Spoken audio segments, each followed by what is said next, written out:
आइए सुनते हैं रोहिणी व्रत कथा। आज रोहिणी व्रत है तो हम सुनेंगे रोहिणी व्रत माता की कथा।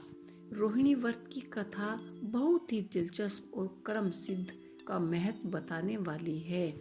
रोहिणी व्रत का महत्व भी बहुत होता है। आइए पढ़ते हैं रोहिणी व्रत कथा। प्राचीन काल के अनुसार चंपापुरी राज्य में एक राजा माधव और रानी लक्ष्मीपति का राज्य था। उनके 7 बेटे और एक बेटी थी। एक बार राजा ने बेटी रोहिणी के बारे में ज्योतिषी से जानकारी ली तो उसने बताया कि रोहिणी का विवाह हस्तिनापुर के राजकुमार अशोक के साथ होगा।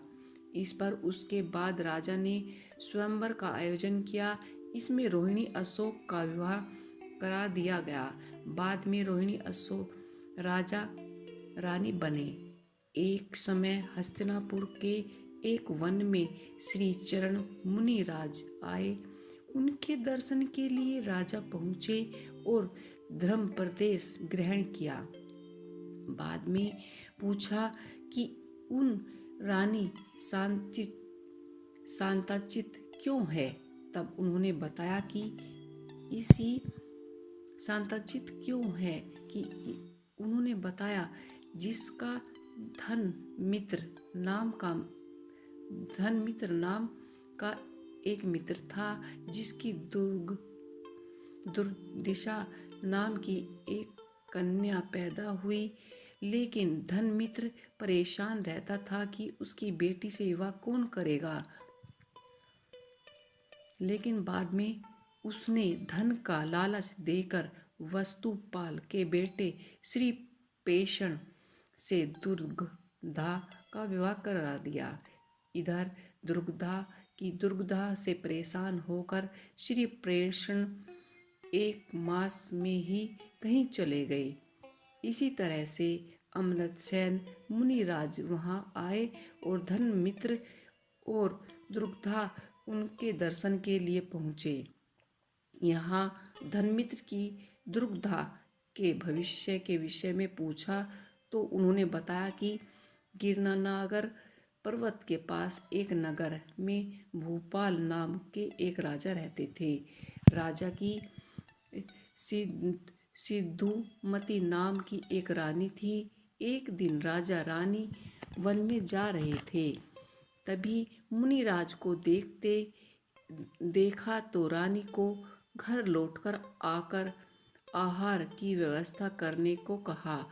रानी घर तो लौट आई, लेकिन गुस्से से मुनिराज के लिए कड़वी तुम्बी का आहार तैयार कराया। इससे मुनिराज को बहुत ही कष्ट और उनकी मृत्यु हो गई।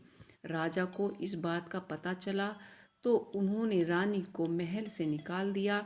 पाप के कारण रानी को कोढ़ी भी हो गई और आखिर में उसकी मृत्यु हो गई और वह नरक में गई।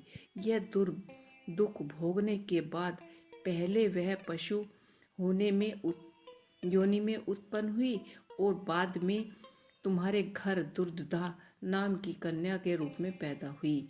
इसी पर धनमित्र ने ऐसे व्रत के बारे में पूछा जिससे उसका पाप कटे, जिस पर मुनि अमृतसेन ने उन्हें रोहिणी व्रत का महत्व और विधि बताई। दुर्गा ने ऐसा ही व्रत का महत्व और विधि बताई। दुर्गा ने ऐसा ही किया और संन्यास व मृत्यु के बाद स्वर्ग को गई। वहां से तुम्हारी रानी बनी। इसके बाद राजा अशोक ने अपनी कहानी के बारे में पूछा तो मुनिराज ने बताया कि भील के जन्म में तुमने भी मुनिराज को कष्ट दिए थे। इससे मृत्यु के बाद नरक होते हुए और कई योनियों में भ्रमण करते हुए व्यापारी के घर पैदा हुए।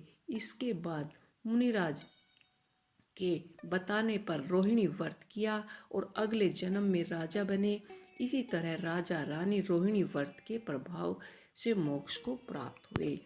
ये थी रोहिणी व्रत की व्रत कथा। आपको कैसी लगी मुझे कमेंट बॉक्स में लिख के अवश्य ही बताइएगा।